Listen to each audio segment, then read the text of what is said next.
More Dave, more often. Hey, ho, hey. West Farms Mall is a new way. No. Come on. No. How about this? Okay, talk about radio. Talk about radio. That's the show. We're talking about radio. Okay, Yeah. enough. I like Talk that. About Radio is the show. And today we have an extraordinary guest with us, the king of jingles. This man has more jingles than you know what to deal with. And I don't mean change in his pocket. I mean, he has all the radio jingles from way, way, way back. And Steve, tell us who we're going to have on the show. Beats the living daylights out of me. I just got here. That's right. No, it's actually Tracy Carman. And Tracy I have known for a very, very long time. We go, boy, it's been a few years, I think, since we connected initially. But it's we kind of go back through the jingle business. See, Tracy works with some folks today that I worked with back with my dad in like the 70s. 70, 71, around there, and a company called TM, big jingle company. And as it turned out, as years rolled on, I found out about this guy that has a warehouse that archives every jingle known to mankind. Yes, he does. That's Tracy Carman. Yes. Tracy, welcome aboard. Thanks, Dave. Thanks, Steve. What an introduction. Yes. And Do you have your own jingle, Tracy? Oh, absolutely. I mean, my brother has probably about 50 sung with his name on it. I don't have that big an ego. I probably have about 4 or 5 cuts with my name sung. we got 4 or 5 more than I do. That's for sure. I got one because he got one. I know for a me. guy. I know a guy. When he sent me this thing, the jock shout, which went, Steve Parker. And I jokingly said the TM singers. And you said, yeah. Now, the TM singers are like the best of the best. Oh, yeah. And you were in a session and somehow threw that into the middle of the session. And now, Absolutely. Yeah. See, I didn't know if the radio station would actually let me use the jingle, but it was so cool that I thought with a little mini Bose speaker and that jingle, I could walk in anywhere. Imagine walking into my cardiologist's office today. And as I go through the door into the waiting room, it goes, Steve Parker. That's a hell of a way to enter. It sure is. It sure is. God, jeez. You got to get him one. Creating a legend in your own mind. That's Oh, wonderful. yes, definitely. What mind he has, we don't know. Tracy, how did you get involved in this jingle collection of yours?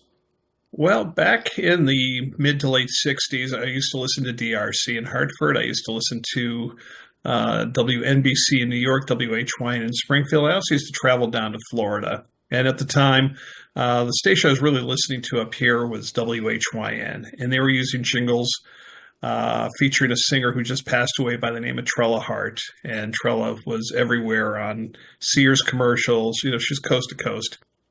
And I heard the exact same jingles when I was down in Florida being used on WQAM. And that struck up a curiosity. And I just started collecting the stuff from there. So that was back probably, I think I probably dubbed my first stuff at a radio station in 1968. But didn't your family think there was something wrong with you? I mean, What does jingles have to do with that? No, it's I have a brother that worked in radio, in college radio, and my family was supportive of what I did. And I set foot in my first radio station, which was WHYN, right around that time, with people. One person I went in there with, I'm not sure what happened to him. The other one in the news department's retired, and that was April of '68. Wow. I just getting into business in April of '68. Now, Tracy, when you go through all this kind of work, and I know because I used to work with the late, great Tommy Russo, and we did a lot of jingles for clients and stuff, for businesses, and a lot of terrific stuff.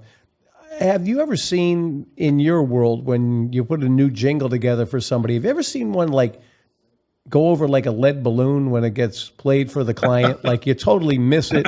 I mean, I only had the experience of seeing people smile and tap their toes, but I'm sure there's got to be times when it blows up in your face. Well, let me clarify. As far as being in the business, I'm tertiarily in the business, more collecting, archiving. I've certainly guided people down the garden path to purchase stuff. Ron Sedaley comes to mind, helped him with some stuff, and a few others along the way. Yeah, I've seen where the singers have sung something that's gone over like a lead balloon. Mm-hmm. I've also seen radio stations where they go out and they buy an entire jingle package. They have the whole thing produced, sung, and they don't like it, and it never makes the airwaves. Wow. You spend a lot of money on that stuff. Now, where are most of the jingles recorded? Are they in a certain part of the country, or New York, L.A., Dallas? What?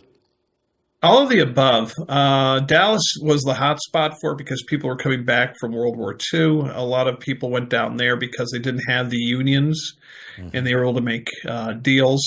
There was stuff that was done, Drake radio format, for those familiar with it. Those jingles were produced with the Johnny Mann Singers in Los Angeles.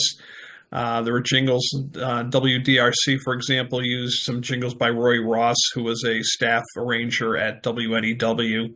Those were on the air forever. Dallas has been the hot spot. There have been a number of companies that have gone through there. Currently, Jam Creative Productions, which is now celebrating their 50th anniversary. There's an article in Radio World this month about them written by Ken Deutsch. They've been around forever. TM, started by the late Tom Merriman. They started around 1969. And there's been other companies that have come and gone, but those are the two big ones, excuse me a second, excuse me, in Dallas that are still in existence and still producing stuff. There's other spin-offs from those companies that are producing jingles currently. There's a gentleman by the name of Bruce Upchurch down in Philadelphia who owns the rights to Thompson Creatives product that was written in Dallas and produced in Dallas, and they're doing cuts. There's a company called Real World who has jingles that are on a lot of stations from coast to coast also currently. New York, and I mentioned with Roy Ross, there's some other stuff, a lot of the stuff for WCBS that just went off the air. There was a package they did, which was more than just the headlines, written by Steve Carman, no relation, Karmen. He wrote the I Love New York. He wrote When You Say Bud. Very prolific person in areas outside of ID jingles. Wow. Now, tell me what goes into doing a track for a jingle for a radio station. How does it, from the beginning to the end? What's the process? Well, conceptually, the companies all pretty much work the same. If they're not doing a syndicated being defined as a jingle that's been produced by somebody else, but being re-sung and re-lyriced and customized. They have to figure out, they'll sit down and figure out what the person is looking for. I have back and forth tapes, for example, for stuff produced for WMGK in Philadelphia with John Wolford from Jam, where they're sitting there going back and talking about the type of style of cuts. They want to sound like this Jimmy Buffett song. They want to sound like this style of music, whether it's country, whether it's middle of the road, or whatever they call it these days, adult contemporary. And they'll sit down and they'll sketch out what they're looking for, and then they'll go into the studio. The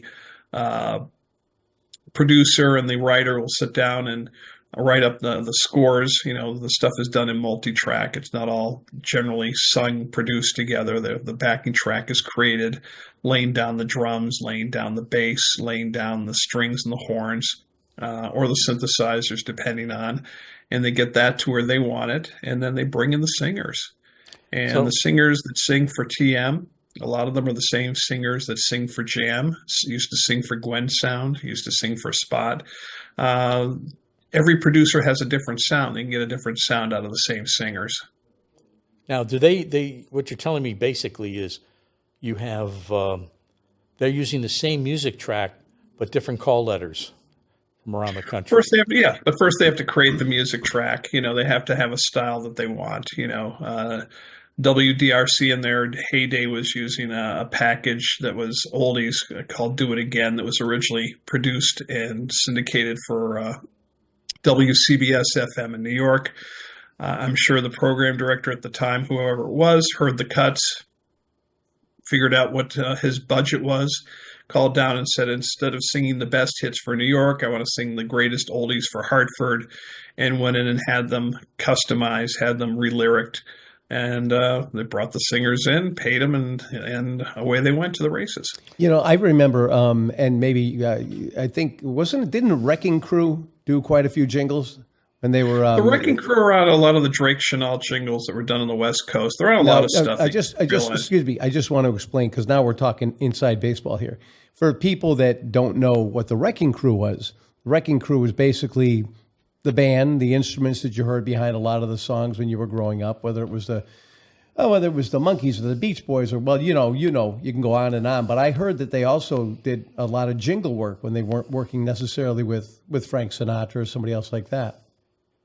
They did. I mean, I've got a tracking session for what are known as Drake's Rum Pum jingles, not to be insider also, but these were customized in April of '69. They were produced, because I have the master reel at Western Sound, where they did a lot of recordings in Los Angeles. And you hear Hal Blaine, who's from Holyoke, who did the drums on it, and Carol Kay, who's still alive and kicking, who did the bass on it.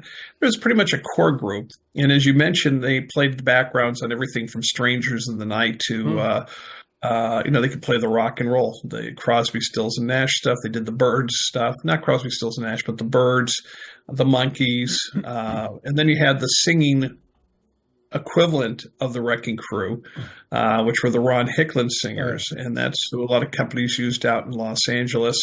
For those old enough to remember, Kawasaki lets the Good Times roll, drive a Datsun, then decide. McDonald's commercials of that era with a high male voice, which is John Baylor, who's married to one of the Lennon sisters from the Lawrence Welk Show. So Los Angeles, in that era out there, they would use that group. They would also use, and again, these people weren't just doing jingles. You had Jackie Ward, who sang all the backgrounds for Barbra Streisand. She also had a song as Robin Ward, Beautiful Summer, for those that remembered from the early 60s. These people could come into a studio, you'd hand them the sheet music, and just as you could read words on a page, they could sing the words in the music without having to rehearse and pretty much get it spot on. Now, Steve, I'm sorry. Go ahead. That's all right. No, I was just going to say the record companies used the studio musicians to do like 8 Miles High by the Byrds, because they could produce 4 songs in an hour, 15 minutes a song. Whereas if you take a look at Turn, Turn, Turn by the Byrds, where they played all their own instruments, it was 57 takes before they got it right. Wow. Well, they all had to learn to play the stuff from the studio musicians. It's like they had to learn them. And I know when you mentioned Hal Blaine, the other interesting thing about Hal Blaine, he was just Be My Baby. Remember that? Yeah. Bum, bum, bum. That's Hal Blaine. Okay. A lot of amazing songs, and worked with Phil Spector and the Wall of Sound. But the other thing is, too, he was in the Hartford Circus Fire. Oh. Yep. His family owned a luggage store in Hartford. And, it was an interesting story about, I picked up the book about the Wrecking Crew. And it was interesting, and Tracy, you probably know, you go so much deeper with the book. Glenn Campbell, when he was a kid, getting his first guitar and some of this stuff. But yeah, it really cracked me up. I said, Hal Blaine, Circus Fire. Yeah, amazing. And these are the guys that really made money because they were getting paid the union rate, right? Yeah, they got the money. They were running from studio to studio. They certainly didn't get the residuals. If they were doing stuff, but they were cutting thousands of stuff that even if it didn't hit, they still got paid, right? Well, that's it. I think it was mentioned in the Wrecking Crew movie. They got paid the same whether a song was a hit or not. And these guys were on the Beach Boys stuff. They were doing sessions. They were going from studio to studio, 16 to 18 hours a day. They were just prolific. Hal Blaine, in his case, he had 2 drum sets. Yeah, he had the monster one beat kit set up in one studio while he was playing in the other. Yeah, wow. You go on to you can go onto YouTube and look up. I think it's Hal Blaine's Monster Kit or something. He had a huge drum set, but exactly. It was so much that they'd always have to have somebody with a duplicate set building it at the next studio so he could come in and just walk in and play. Jeez, well, they were just going from place to place, and that's the Los Angeles folks. A lot of the musicians, as far as record albums, were being produced in Dallas. The only thing I could think of that Telephone Man by Mary Wilson, if you remember that little novelty song, that was done in Dallas. Western Union by the Five Americans was done at Pop Sellers Studio. And before the jingle companies had their own studios per se to produce the backing tracks, they'd use Pop Sellers Studio or in the case of TM, they were actually producing the backing tracks in Vegas and also in Los Angeles because they had the best studio musicians. So they'd take a train out and cut the tracks and bring them back to Dallas for the singers to sing over. Well, now, Steve, when when your dad was producing jingles, like for Where Your Friends Are, Yeah. that was in the early 70s. He wrote most of those packages or a lot of the lyrics? Well, what it was like Tracy was saying, there were music tracks. And then they'd usually send him jingles that may have been produced for another station. And then he'd listen to the music, listen to the lyrics, and then he would decide what he wanted to write to go along with that for DRC. That was really, it was like, I remember, and I think I mentioned this before with the Friends package, there was a jock shop, and it was for Skip Bouchard. And it basically Who helped write part of the package, by the way. Pardon me? Oh, he did? He wrote, yeah, he was involved in the writing of the package. So it goes Skip Bouchard, and I saw that was great, and they managed to turn it into solid gold. Remember? Oh yeah. But it's funny, Tracy, how many of these things really do stick in your brain, and it seems like the business has changed so much. I mean, the DRC Friends package. I mean, some of them were like miniature songs. Walking along on a rainy. But as that still stayed, they call those story cuts. Yeah, they were lengthy.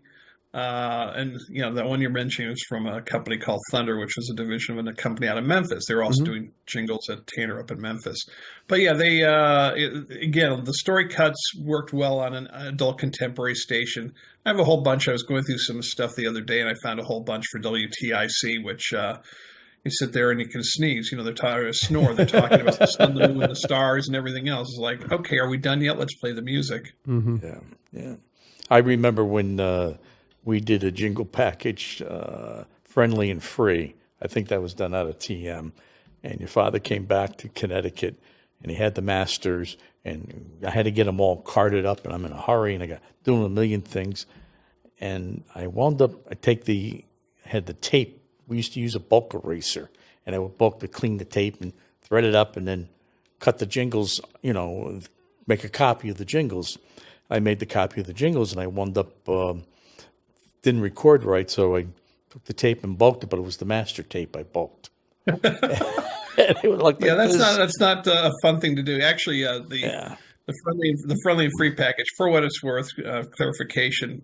Tanner out of Memphis set up a studio in Dallas with one of the prolific writers from Pam's and later Jam named Chris Kershaw. His son's a baseball player. You may have heard of him. Yeah. But Chris has passed away, and they did about 10 packages, and that was one of them, using the core Dallas singers. But yeah, it sucks when you erase a tape like that. It's a little embarrassing. Yeah, I bet it was more than that. Oh, yeah, it was more than that. The tough part was trying to tell Charlie that I erased the tape. I walked into his office. I said, "I got a little problem, Chuck." What? I says, I erased the tape, the master, and they wanted it on the air like ASAP. We had to wait 3 days because they had to send another copy over, and oh God. And then Dave had a tremendous career at ESPN. Yes. Amazing how that all I was sweeping floors by that time at ESPN. I was just saying, don't let the door hit you, that kind of thing. No, I was expecting to, get the boot, and no, Charlie was very understanding. The general manager, believe it or not, he calmed the general manager down. And I just, it's one of those things, and life happens. I remember a time when we were working on a commercial together, and Dave had everything just set, and then you took your razor blade and went whoosh, and realized when you whoosh, threw the tape that you would actually just whoosh, through the thing we just got done recording. Yes. Well, that's what happens when you get so busy in the production room and people are coming at you five different directions. And they used to take the tape that would be, I want to get rid of this tape, can't use it. So I would cut it to free up a reel and for a take-up reel or something. And, yeah, I remember that and cut that. One time John Landry and I were doing one of my outtake tapes. And it was a takeoff of WCBS radio, all news radio, and we recorded this piece, and it was good. It came out great, and I took the thing and I wound up erasing the master. to make copies of it. And then I realized what I had Do you have a done. reputation for doing this, or what? And Experience. yeah, so we had to make another one. And actually, the second one we made was better than the first one, so that all worked out. But yeah, that was not very pretty on my part. Now, Tracy, you've been doing this all these years, and I know you have quite a stockpile of these. Let's put it mildly. To put it nicely, yes. Yeah, yeah. Now, I've seen your area up in Springfield, West Springfield. Springfield Indian Orchard section. Okay. Yeah. How big is that place? Gosh, I don't know what the square footage is, which is funny. It's I can look. huge. I have the leads in front of me. There's probably about 10,000 reels of recording tape there, and Wow. I'm looking at bringing up a whole bunch more from Dallas in the next month or so. I'll have to get a box truck, and instead of, so I think it's easier to do that than trying to build pallets to bring it back, because I'd rather make sure that everything gets organized the way I want it. Then I saw the one you have in Florida, your warehouse in Florida, which is literally a house that you have. And tell us a story about that. Well, I mean, there's again, in Florida, there's a lot of materials that are backups of stuff and stuff that a friend of mine had transferred. So there's a lot of stuff, as you noted, that's down. There's a lot of archives, microphones, and other things that are of interest.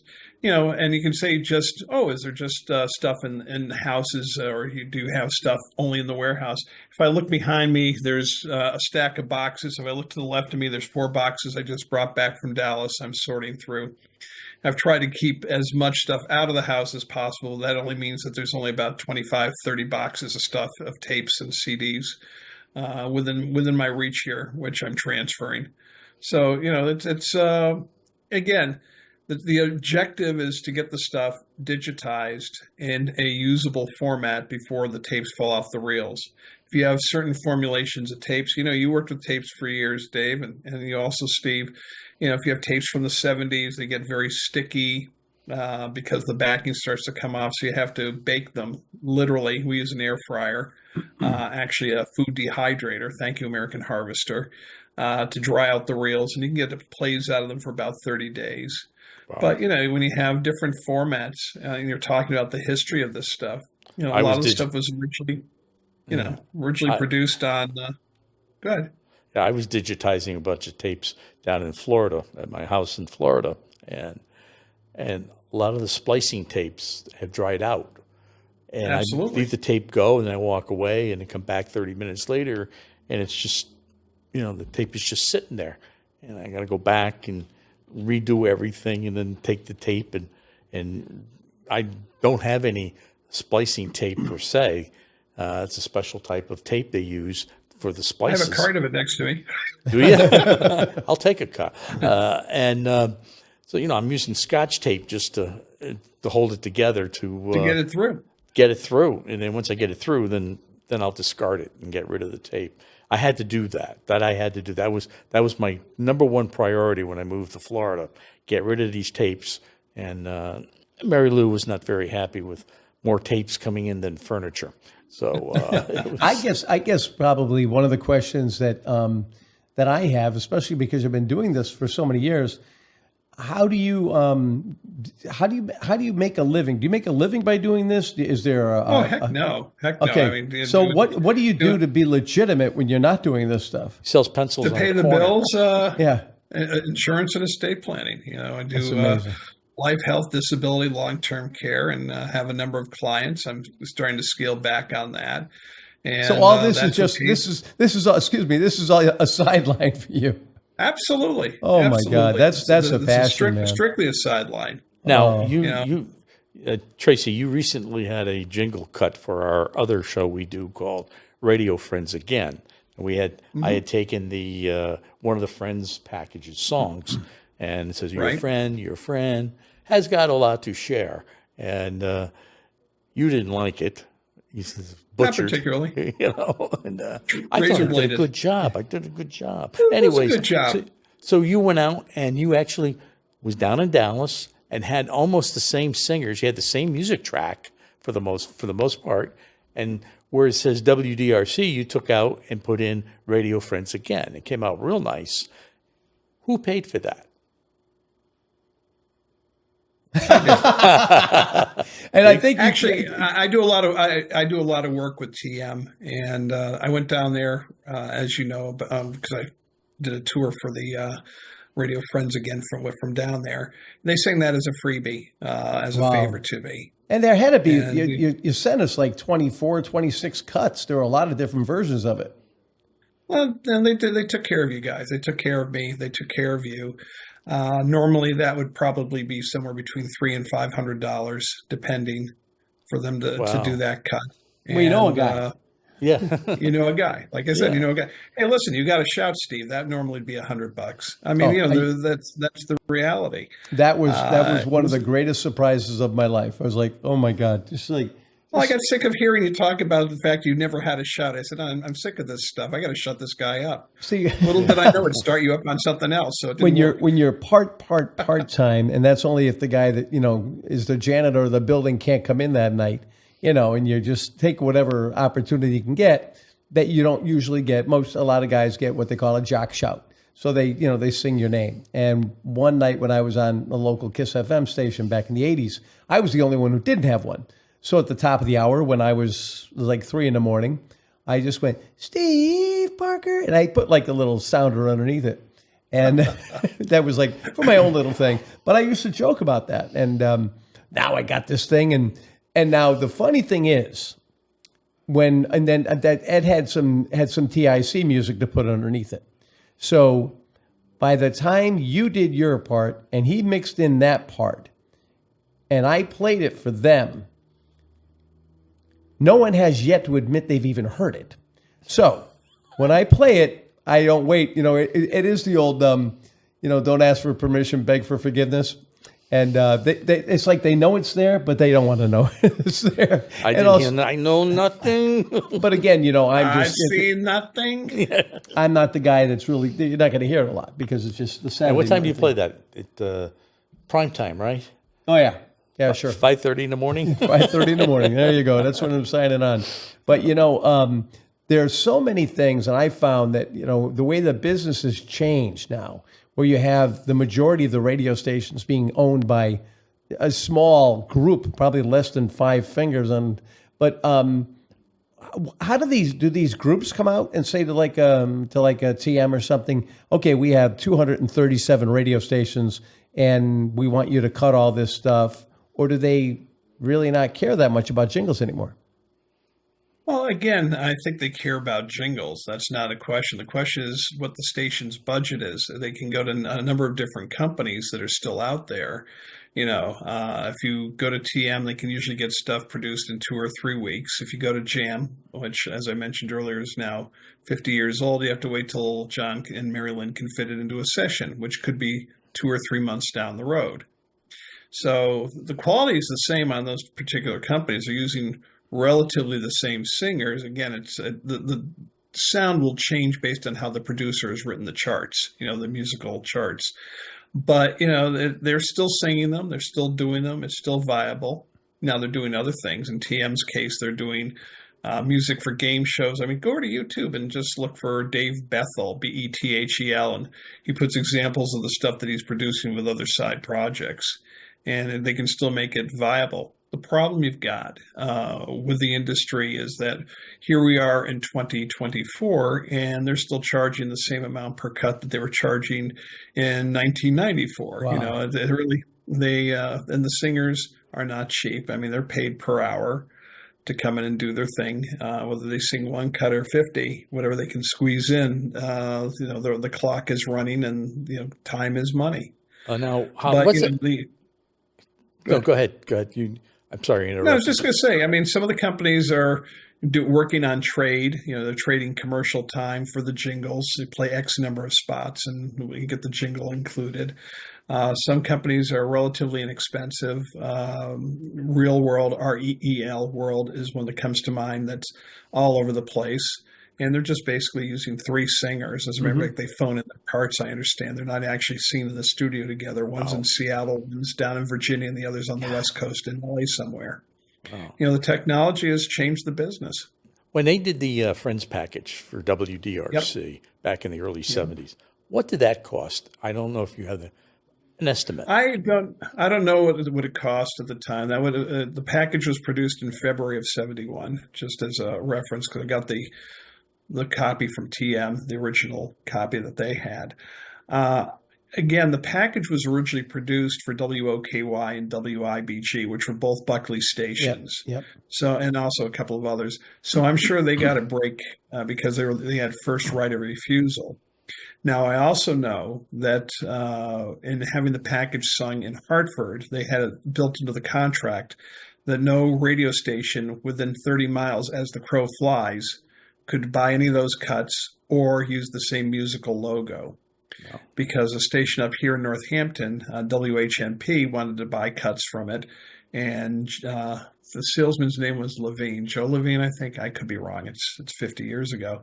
They checked with him. They checked the contract, and the station was like 28.6 miles away from the transmitter, and they couldn't use the same cuts as DRC and the same musical logo. Now I understand a lot of jingle companies have contacted you for previous cuts because you happen to archive a bunch of old jingle packages and their masters. Well, that's it. I mean, for example, the Where Your Friends Are cut you reference, TM didn't have the tracks for those. I went down there. They were getting rid of a lot of stuff, and I went down there in 2000, 2001, I think 2000, and I brought back initially 100 cartons, the packing cartons of reels.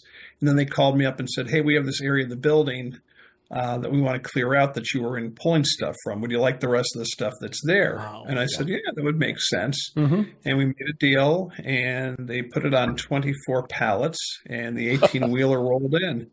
And included in those 24 pallets is the 1-inch 8-track multi-track for Where Your Friends Are. So when they wanted to re-sing it, they had to come to me because it was still sitting on an old analog reel, which I transferred to digital. Wow. I gave that. The only reason you guys could have that sung, that cut for Radio Friends again, is because I saved it from going out the window. Wow. Thank you. Thank you very much. Well, no, but Tracy, you've said this before, and I think it's important for people to remember. Like, I just had a discussion the other day with my cousin. He has his father's Purple Heart from World War II, and he was saying, there should be a place for these things where they're archived, where here's my dad's Purple Heart and his name and everything else is underneath it somewhere. And he was talking like you had about the tapes and stuff, that if you don't make some sort of arrangements, so-and-so dies and the kids want to sell the house immediately and they just throw everything in a dumpster and it's gone. And that's why people, really need to have a plan, at least to know that it's not being thrown into a dumpster somewhere. Listen, I do estate planning for a living. I can, I've been involved where the kids don't care, write them the check and get rid of the stuff, and they don't care what it is. And we've certainly been $1 short and a day late on many occasions. There are a lot of archives that unfortunately are no longer around because they got dumped. There's certain archives musically. There was a fire about 15 years ago at Universal in Los Angeles, and they had all the masters for A&M. That would be Karen Carpenter, Cat Stevens, We Five. They had all the masters for Mercury. That'd be Spanky and Our Gang. It'd be a ton of stuff. Wow. And other labels there. And it's all up in smoke. There's 2-track mix-outs of the stuff available. But, they also lost, they had like the Decca masters for Bing Crosby, outtakes and stuff that was never released, and it's lost to time forever. Wow. And this is the stuff I'm transferring. Look, I'll be 64 this month. There's no way on God's green planet if I even if I didn't have a job that I'd be able to sit there and transfer everything in my lifetime. Or I'd be very hard pressed to do it. Are you looking for somebody to kind of take over after you're gone? I've got my escape plan. I've got an escape plan. Look, I'm not going to do this forever. I mean, I've been doing it now. Again, I'm 64. I started at 7. So it's been a long time, and I will pass on the torch at some point. I'm proud of what I've been able to accomplish. A lot of the masters that are sitting in the warehouse were handed to me by producers who are no longer here with a warm hand. Jody Lyons, who means nothing to you, but he wrote a ton of stuff. I mean, the name's Jim West. You would recognize his voice from commercials from the 60s and 70s. Bill Meek's widow, that's the Pam's company. Gwen Sound, I've got the Gwen Sound Master. I got a lot of stuff that was handed to me by people during their lifetimes. And there came a time where, they retired. And, again, it's like selling toothpaste or any other product. You had last a business lifetime. And while you would like it to continue to exist, there was no magic to these people. This was the way they made a living. This is the way they paid the bills. Not to go off on a tangent, but I was talking to one of the singers, and Trella Hart, who just passed away. And I called her one day, and she says, "I think it's really great that people like you collect this stuff." And I said, "Hold on a second here." I said, "Let's pause here for a second." I said, "You walked in the studio. They handed you the sheet music. They turned on the microphones. And you started singing Swizzle and Let the Good Times Roll," or whatever it was. You crumpled up the paper. You sang for your dinner, and they handed you a check. Don't blow smoke up my skirt. I won't blow it up yours. Because I have a respect and a love for it. You were singing for your dinner. And it was nothing more, nothing less. And you don't have to make pretend for me. I get it.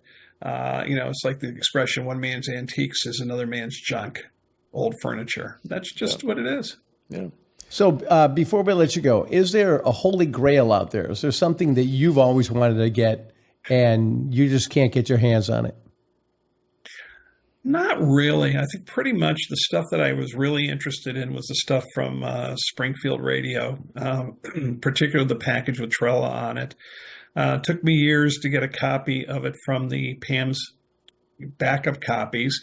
And sitting in my basement is the leadered master, because WHYN at one point in time, in earlier managements, handed me all their masters, and I provided them with a set of CDs with the stuff on it. So they have it to use if they wanted to. I'm sure those are long gone. But that was it. There's nothing that would really make my day at this point. I've pretty much collected my holy grails. There are certain things that would be, aha moments, and I'd love to hear, but nothing that I'm particularly looking for that I haven't found already. Great. Tracy, thank you for joining us today here on Talk About Radio. And today we talked about jingles, and they're the one of the backbones of radio. Don't you agree, Steve? Oh yeah, I mean, and the jingles, they stay with you forever. That's the best thing about them. I mean, the stuff that you've held on to, so many of us can still sing these things from years ago. And it's great that there's still an appreciation out there for it.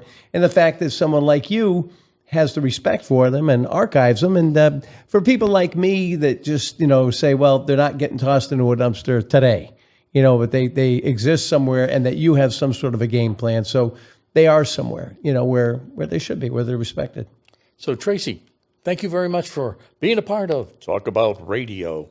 And another guy we have coming on after this show next week is a guy who archives actual air checks of radio. Oh, these two guys together? Forget it. Unbelievable. Yeah, I mean, without them, I think Hartford Radio, or just radio across America, would just die. I mean, it would be the lost art of what radio was back in the 70s. Thanks, Tracy Carman.